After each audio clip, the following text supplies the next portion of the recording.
part of my goal all along with this car is to have the interior be really clean and just super sharp, whereas the outside looks a little bit rough and tumble. So when we sent all the parts off to the powder coater, they did a media blast on all the garnish molding in the dash, and they found a bunch of little rusted pinholes that were kind of hiding underneath all the scale and the paint.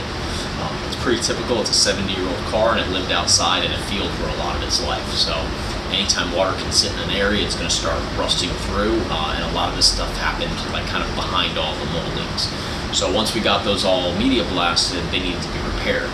Problem is in Florida it's really humid, so all that stuff wants to rust again immediately. So they gave me the part, I did the repair, brought it right back to them immediately. There's really only two ways that you can do it. You can replace it with new metal by welding pieces in. The problem with really thin garnish molding is that if you start welding into it, you're going to be just chasing a hole. What's going to happen is you're going to put too much heat in one area, it's going to warp, or it's just going to burn the metal away. So for something like this, the powder coater suggested using just a JB weld. It's a high heat JB weld, and it'll stand up to the actual powder coating process, and it'll also just make kind of a nice fix for it without having to do too much work. And it wouldn't warp the part when the repair was actually made. For this, what we basically had to do was put JB Weld into any of the seams that were there or any of the pinholes, and then any of the larger rust holes, we had to just make like kind of a little patty around it to seal it from the front and the back. And once all that was done, I did a filing of it and then sanded it down, and then that allowed a nice smooth surface. So now when they powder coated everything, you can tell there's any repair there.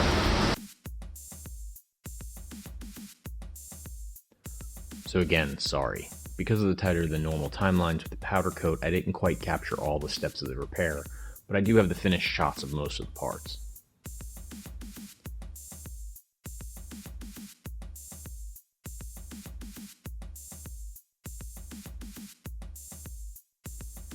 Oh yeah, almost forgot about the gauges. So most of the gauges in the car functioned when I got the car. I did have to replace the speedo though. These pictures are from back in 2014 when the car was first put together. Rather than send out all the gauges to be repaired or converted, I just cleaned them all up and repaired them myself. I cleaned them all up by totally disassembling them and removing all the crud and old rubber gasket that basically just turned to tar and caked up the glass and the stainless. Here's the combo temperature and amp gauge looking nice. But the car was converted to 12 volts, so the old ammeter wasn't going to work right. So I got creative. Here are the old internals from that gauge. I went to the local auto parts store and found a couple of 1.5 inch auto gauges? I don't know. Whatever they are, they're 12 volt temperature and voltage gauges. I disassembled them from their housings to see what I could use out of them. When I looked at it, I decided that if I took the glass off of them, I could mount them in their existing housings, but behind the face and the glass of my 1950 gauge. I drilled a couple of holes in the bucket of my stock gauge.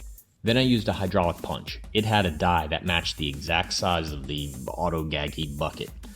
That let me fit the new gauges right into the existing housing. I painted the inside of the housing black just to hide any imperfections, held it in place with a bunch of JB welds, and perfect. Well, almost. The stock Buick gauges have the needles that swing from the center to the edges. These swing from the edges to the center. I could have switched the top and bottom, but then the little peak window of the gauge would only show the copper winding, it wouldn't show the actual needle swinging. No one would really notice unless I point it out, so I don't know why I keep doing that. There's also one slightly noticeable thing. Since I had to mount the voltage gauge upside down, the numbers would have been upside down also. So I planned on scanning and printing a new face for the gauge and attaching it to it, but then I just opted to paint it black and hand paint in the numbers in the correct direction. Turns out it doesn't even matter. From the driver's seat, you can only see the red, yellow, and green bars, as well as the needle. I put the glass back in and pinched all the housings shut, and there you are, a retrofitted modern 12-volt gauge in a stock 50s housing. So on to dash assembly. Now we're ready to button this dash up. I figure it's easier to mount everything in the dash outside of the car. It may be a little heavier and unwieldy to install, but I can run all the wires very clean and make sure everything is exactly how I want it before I put it back in the car. I sourced a double vent for the bottom of the dash to keep my legs cold and the passengers. And then I proceeded to mount the speakers, the front grille, the bezel, the ashtrays, the clock, and the glove box door. Did somebody say brand new glove box door bumpers? Okay, so here is the Buick dash as I'm putting it back together. You can just slightly see the speakers behind there. Those are the 2 kicker 3.5s or whatever it was. We have the chrome grill all cleaned up and mounted. All the black has been repainted between fins of the grill. Here's the clock all refurbished. We took it all apart, cleaned out all the rubber seal that had deteriorated over time. This probably will not function. I'm not planning on making it function right now, so I'm not overly worried about that. Put in the, it's a little hard to open with one hand, put in the new cleaned up lock for the glove box. We also cleaned up the locking mechanism there, and I cleaned up the arm for it, put a new rubber seal right here, and then rebuilt and rewired the housing for the glove box light. So when the glove box is closed, it shuts this, closing this, dropping the circuit off, and that'll shut the light off, and when you open it back up, the light should light up. I replaced the little rubber bumper ends here, and this puts tension this way and holds the glove box closed once it latches onto the latch, and it also protects the paint finish from the glove box door as it closes. On the inside here, you can see where, it's going to slide a little bit, you can see where the light has been reworked, new wire's been put on. We got rid of that crappy cloth coated wire that it came with in 1950, so that's all ready to go. And then we are going to be putting on these are the AC controls now. These are actually not the controls, but this is the indicator. So this will sit here, and I have another one for the other side. And this will tell you whether the AC is on high, medium, low, whatever. What we did with this was I cut the plastic part off of the Vintage Air system, and it actually came off really easy. I just put a little knife under it and popped it off. And then we put it on this control, and then I poured an epoxy resin in there, a UV resin, that we then activated and created a little bit of a dome too, and that just cleaned up the look of it. I also poured it back here. It's kind of hard to see on camera, but that now got brought up so that this is all filled, and what I'm going to have to do is attach some 3M double-sided tape here, and that'll keep these from rotating. Once the knobs are on, they'll hold them snug in place. So that's what I'm going to do now, is attach those with the 3M tape and go from there.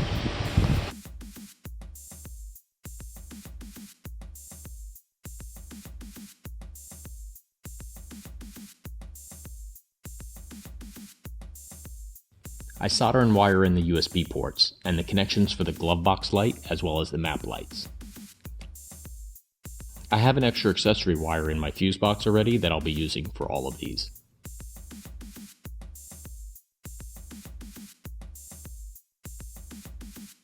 I also wire up as much of the AC controls as I can. I route all the wires really nice and clean up all the zip ties.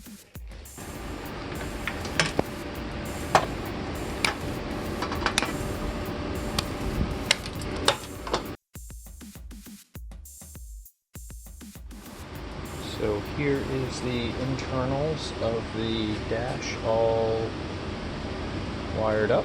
This is as much wiring as I can do with the dash out. The next steps are I have to hook up the rest of the wires for the AC system, these 2 switches. There's one more control knob that's got to go in here, and then this harness gets hooked up to the harness for the AC system. I have a line that turns on the glove box light and the interior lights when the headlights are on. And then and these interior lights are just dashboard interior lights, so you can see what's going on the dash. This is a wire that goes from the AC system to this other switch here. And then this is a constant battery power that has to be hooked up for the USB charger to work. I'll show you the other side now. And here's the dash all completed and together.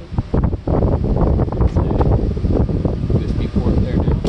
That'll mostly be filled with the actual knobs when not in use. This one, this is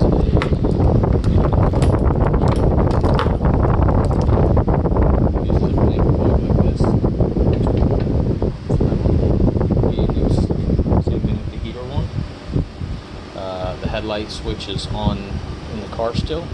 This is that extra switch that has to be attached for the AC system. There you can just maybe make out the speakers inside there. You can see the ashtrays are all in place. Everything functions with those. And then these nifty little heater knobs here for the high speed, low speed, and for floor, defroster, and feet and/or feet and face. And the extra AC vents on the bottom. So next step is this has to get put into the car. I'm going to reattach the other air vents to that side and that side over there. And then the rest of the ducting will go in place. The gauges will get screwed in. But otherwise, that is the functioning AC vent in there. Next step, putting it in the car. Alright, so the Buick dash is about to go back in the car. Looks like a big tangled mess, but once all the gauges are put back into place, I'm going to zip tie any wires that need to be zip tied. I still have not fully removed this AC harness over here because I'm waiting to put the dash in place so I make sure to not cross any wires. Most everything's on a harness except for the wires down at the bottom, so I'm going to replace those one by one. And then that should be all ready to go. I have one hose to hook up that's attached to the dashboard right now. And other than that, everything should go in nicely. The only other thing I did to prep for this was we repainted the steering column. It's black now instead of white. And then I put these little silicone feet onto the dashboard. Those are what you'd put on like the bottom of a coffee maker or computer, something to protect like a desktop. I just mounted those here to give it a little bit of a rubber joint between the dashboard and the firewall of the car. Hopefully that'll reduce any squeaks or cracks. This car had a lot of noisy dash issues when I was driving it around, so hopefully that'll get rid of those problems. So I will grab my wife. She's going to help me pop the dash into the car. So I have all the parts for the dash install all laid out. These are the main bolts that hold the dashboard to the side supports of the A-pillar. These are the screws that go into the top part of the dash. I have the gauge bolts that are left over. Rear view mirror has to go in. I modified the windshield washer and I put a little bit of silicone on the back side. This is just a two-part molding silicone, and what this will do is make a nice cushy joint between the dash and this piece of metal. I just don't want this scratching up the dash too much. Shouldn't really matter, but and then I took the factory wiper switch and then I put a set screw into it, and instead of sitting flush and into the switch like it used to, this will now just sit on top of it like this, which is acceptable. It's not exactly factory, but it'll do for now, and later on I might switch that knob out with another knob. Other than that, we are ready to go.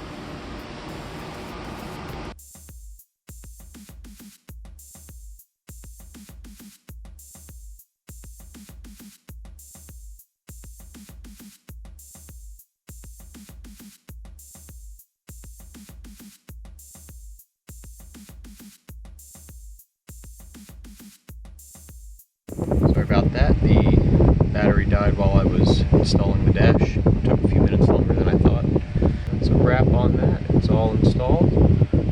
I have to put a steering wheel back on. I took that off to make it a little easier. I have to install a little bit of Garnish molding right here. And there's still two more bolts on each side that need to be popped into place. But it's in and it's functioning. I turned the battery on and checked and made sure everything worked. All of my lighting works. AC controls start to come on. I have to find my headlight switch. I polished it and put it somewhere, and I don't know where it is. So other than that, went together pretty decently. It was a little tough to get some of these wires routed. In the future, I would have definitely made a harness for all the AC controls and really just for everything. Make it so I could just unplug one big unit and just take everything out in one shot. And that's it for now, and we'll start on the next part.